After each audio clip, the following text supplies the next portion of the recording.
আমি কি বলবো, এই জমায়েত যা বলার বলে দিয়েছে, তাই তো?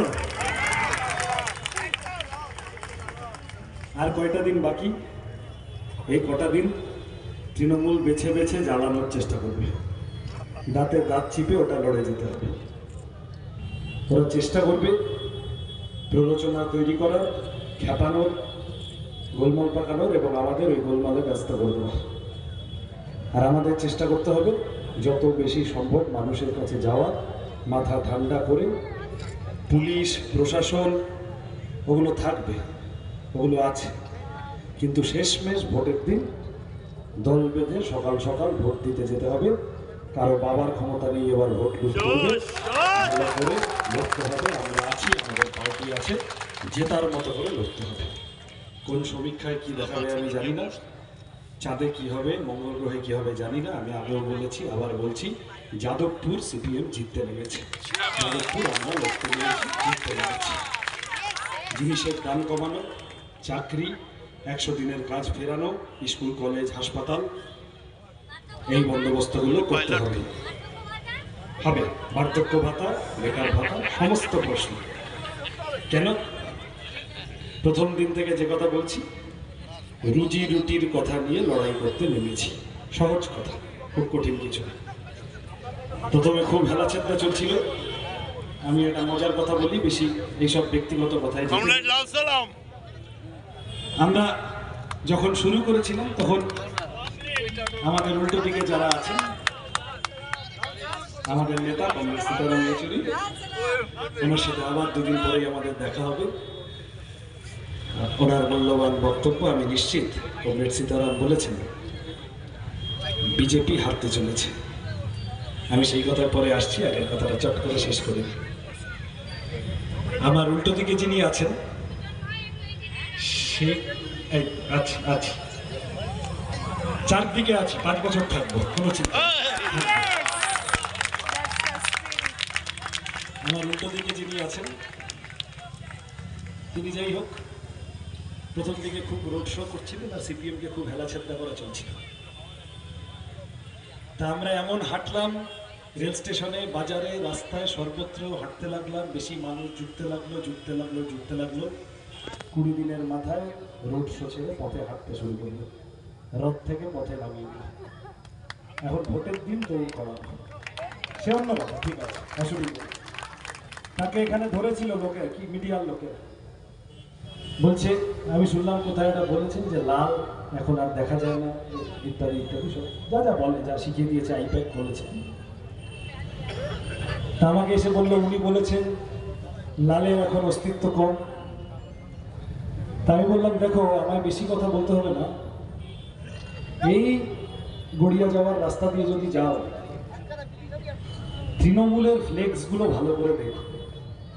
যাদবপুর এতটাই লাল আর তৃণমূল এতটাই প্যাঁচে পড়েছে, তৃণমূলের ফ্লেক্সে তৃণমূলের প্রার্থীর পিছনে সবুজ রঙের চেয়ে লাল রং বেশি ব্যবহার করতে হচ্ছে। আমরা ওই দিনই জিতে গেছি। আমাদের এখন ভোটটা করাতে হবে, মানুষের কাছে গিয়ে সবাই একসাথে এসে দল বেঁধে। শোনো, চাপে না পড়লে কেউ রাত্রিবেলায় এসে ফ্লেক্স ছেড়ে না, চাপে না পড়লে এসে বিক্ষোভ টিক্ষোভ ওইসব। আমাকে আটকাতে গেছিল 109 নম্বর ওয়ার্ডে, আপনারা দেখেছেন টিভিতে। আমার দিকে যাচ্ছিল, আমি এইরকম করতে করতে যাচ্ছিলাম। তো আমাকে পরে মিডিয়ার লোকজন জিজ্ঞাসা করলেন, আমি বললাম, দেখো এটা দুটো মানে হয়। একটা মানে হচ্ছে থামস আপ, তৃণমূল করেছে করেছে, ঠিক আছে, ভালো হয়েছে, গুড। আরও একটা মানে হয়, বললো কি, তোরা আমার কচু পোড়া ঘন্টা করে, আমরা রাস্তায় আছি, আমরা রাস্তায় থাকবো, যেটার জন্য স্কুল কলেজ হাসপাতাল অনেকগুলো পরিকল্পনা আছে। এখন চারপাশে সিপিএম এর নামে গালাগালি না দিয়ে ভাত হজম হচ্ছে না। যেখানে কত সভা করছে সিপিএম এর নামে প্রচন্ড গালিগালাজ চলছে, শুনছি। ওগুলো চলুক, ওগুলো ভালো, ওইসব যা পারছে করছে, যত পারছে গালিগালাজ করুক, কিন্তু বুঝে নিতে হবে এই লাল ঝান্ডা অনেক বেশি প্রস্তুত, অনেক বেশি আঁটোসাঁটো, অনেক বেশি মানুষকে সঙ্গে নিয়ে নেমেছে, জেতার জন্য নেমেছে, রুজি রুটির কথাকে রাজনীতির মঞ্চকে ফিরিয়ে আনার জন্য নেমেছে। আমি একটু আগে সীতারাম বলেছেন, মীনাক্ষী বিয়ের পরে বলবো, বিজেপি থাকছে না, যাদবপুরে তো ছেড়ে দাও, গল্পই নেই, গোটা দেশ জুড়ে বিজেপি আস্তে আস্তে পাতলা হচ্ছে। বড় ফুলের এখানে নির্দিষ্ট ভূমিকা, কিছু ভোট কাটাকাটি করে যদি ছোট ফুলের সুবিধা করে দেওয়া যায়। দেখতে পদ্ম ভালো, ঠিক আছে, কিন্তু পদ্ম পাতার তলায় সাপ লুকিয়ে থাকে। বড় ফুলে ভোট দিয়ে ভোট নষ্ট করার কোনো মানে নেই। আমি যা শুনছিলাম এইখানে এই সুকান্ত সেতুর মুখেই বোধহয় দুদিন আগে কি একটা মিটিং টিটিং করেছে আমি শুনছিলাম। তো আমি একজনকে জিজ্ঞাসা করলাম, আসামের মুখ্যমন্ত্রী, তিনি ওখানে খুবই দাঙ্গাবাজি করতে তার নাম আছে, তো তিনি এসেছিলেন। আমি একজনকে জিজ্ঞাসা করলাম, বাবা কেউ কটা লোক হয়েছিল রে? বললো, দাদা স্টেজে যে কটা লোক ছিল স্টেজের নিচেও সেই কটাই লোক ছিল। ঠিক আছে, অসুবিধা নেই, যে যার মতো পারছে করুক। কিন্তু যাদবপুরে বিজেপি জেতা তো ছেড়ে দিন, দুটো বাড়তি ভোট পেলে আমার হাতে তালুতে চুল গজাবে, হবে না। তাহলে লড়াই সিপিএম এর সাথে তৃণমূল, 7টা লোকসভা জুড়ে। আর এই 7টার মধ্যে যাদবপুর তৃণমূল বাড়তি চাপে আছে, টালিগঞ্জ তৃণমূল বাড়তি চাপে আছে।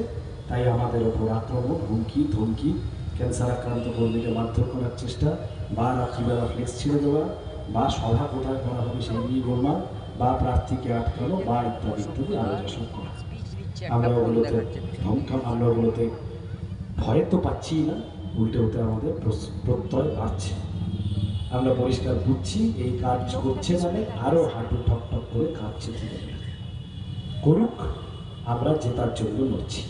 বিজেপি থাকবে না, দিল্লিতে বিকল্প সরকার তৈরি হবে। সেই সরকারে মমতা ব্যানার্জি ইতিমধ্যে বলে দিয়েছেন, বিজেপিকে মেসেজ পাঠিয়ে দিয়েছেন, আমি ইন্ডিয়া জোটে থাকবো না, বলে দিয়েছেন। তো দাঙ্গাবাজের বিরুদ্ধে লড়াই পাল্টিবাজ দিয়ে হয় না। ভাইপোকে বাঁচাতে যে কোনো সময় সাইড কেটে বিজেপির সাথে সেটিং করবে, এখনই করে নিয়ে বসে আছে। তাহলে দিল্লিতে বিকল্প সরকার, বিকল্প নীতির ভিত্তিতে তৈরি হবে। সেই সরকারে গুরুত্বপূর্ণ ভূমিকা পালন করবে বামপন্থীরা।